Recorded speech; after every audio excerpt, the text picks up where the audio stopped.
When left unchecked, OCD can make it feel like your life is getting smaller and smaller every day. I'm guessing you clicked on this video because you've experienced something like that. So today I'm hoping to arm you with a few strategies that can help you fight back and regain freedom from this disorder. I'm Tia Wilson with NOCD, and I'm a lived experience advocate for OCD awareness and evidence-based treatment. At NOCD, I've supported our members between therapy sessions through support groups, workshops, and by working hand in hand with our therapists. I also have OCD myself and have been through OCD therapy, so the strategies I'm going to walk through are the ones that have helped me personally and that I've watched help other people.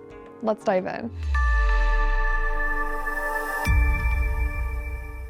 But before we get into the nitty-gritty, if you haven't watched our video, How to Overcome OCD, start there. It will set the foundation for the more advanced interventions we're talking about today. One of the most common difficulties we hear people with OCD talk about is telling the difference between an intrusive thought and a regular thought. That whole what's OCD versus what's me question.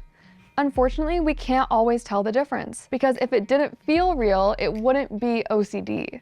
So rather than spending time ruminating about whether something is OCD or not, we need to practice living our lives despite the thoughts in our heads. OCD wants us to engage with these unwanted thoughts because that's how it keeps its power. Non-engagement responses are different ways that we can tell OCD that we're not going to play along, which can help to take the power away from those unwanted thoughts. For example, if you have a thought that your family is going to die if you don't retie your shoes, your first response might be to treat the thought like it's true. They will? Why did I think that? Do I secretly want them to die? Should I retie my shoes just in case? Or you might try to argue with it, like, no, they won't because last time they didn't, so I'll be okay, don't worry about it. But the thing is, both of these responses refuel the OCD cycle. It's like OCD is a rude person you're on the bus with, and even though you really don't want to talk to them, they keep trying to make conversation anyway. If you respond positively or negatively in this situation, you're still responding. It's still taking time and energy that will only egg them on. So what do we want to do instead? Respond neutrally. We want to give OCD nothing to work with. We might have to share a bus with them, but we can choose to spend minimal energy on interacting with them. That means if OCD says, what if your family dies because you don't retie your shoes? You can say, that's wild. Aw, I can handle that. Bummer. These statements are a way to tell OCD that we're not going to play its game, and that even though OCD hates uncertainty, we're going to allow it to exist. When we do this, it teaches our brains that we can tolerate that uncertainty. We can even use these statements to directly lean further into the uncertainty. Maybe they will die. Maybe they won't. They sure could die today or far in the future. No way to know for sure. You can also use humor in your non-engagement responses if it helps you. The ultimate goal is to stop engaging and take your time back. That leads us to the next strategy, redirection.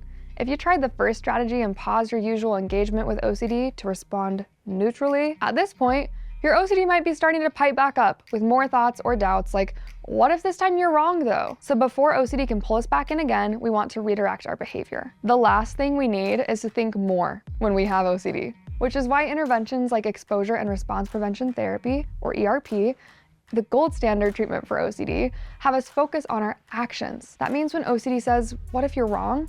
You take an action based on what you want to do, not what OCD wants you to do, which is engage with the thought. Maybe this looks like continuing the task you were doing before you had the thought. Maybe it's calling a friend to chat about something unrelated because you were planning on doing that anyway. Maybe you walk out the door even though you thought about retying your shoes. What's important to understand about redirection is that it's different from distraction. Even though we're choosing to do something else, we still want to live through the emotion. I might feel super anxious while I do the dishes or go for a walk, and that's okay. I might have to redirect myself so many times. That's okay too. It's about changing the compulsive action, not avoiding the thoughts. Not only do we want to be responding to our thoughts by intervening in this way, we want to stay ahead of the OCD by preemptively facing the thoughts before they even occur. So how do you do that? With ERP, the type of therapy I mentioned earlier. During ERP, you and your therapist look at the obsessions you're experiencing and you start to face them bit by bit. So if the thought, what if my family dies and it's all my fault somehow, has been coming up for you a lot, in ERP you look at the things you avoid as a result of that thought and take steps that gradually help you stop avoiding them. We call these steps exposures. During an exposure, we find the fear and we face it head on. Maybe this looks like writing a short story where your family does die, and sitting with the feelings it brings. Maybe it involves listening to songs about grief or spending more time around your family members if that's when you have the most intrusive thoughts. Doing these things purposefully without compulsion is called response prevention, and it is the most important part of ERP. Without response prevention, all of the exposures in the world will not change a thing. If you want to see positive changes in your life, you expose yourself to the obsessions without doing any compulsions. ERP can be even more creative than you think, because it can be customized to work for anything you're experiencing. That's why it works for every theme of OCD. Yes, even yours, and yes, even mine. Now I know, it might seem bizarre to intentionally trigger obsessions when you just want to get rid of them, but OCD is sneaky, and when you give it an inch, it takes a mile. It's an intense disorder, so to treat it, we turn that intensity right back at it. We intervene even more ferociously with treatment than OCD does with our obsessions. And when you do ERP therapy under the guidance of a licensed therapist who specializes in OCD, it can make a world of difference. How do we know that?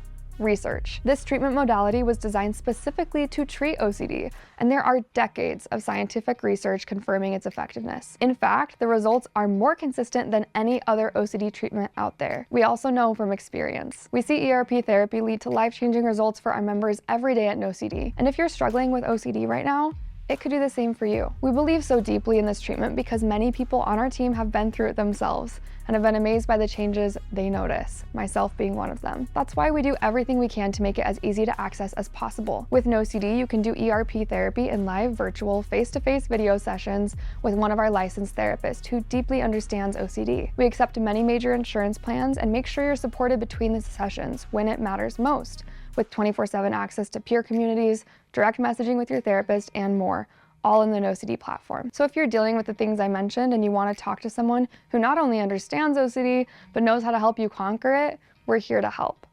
You can find out more and get started today at NOCD.com.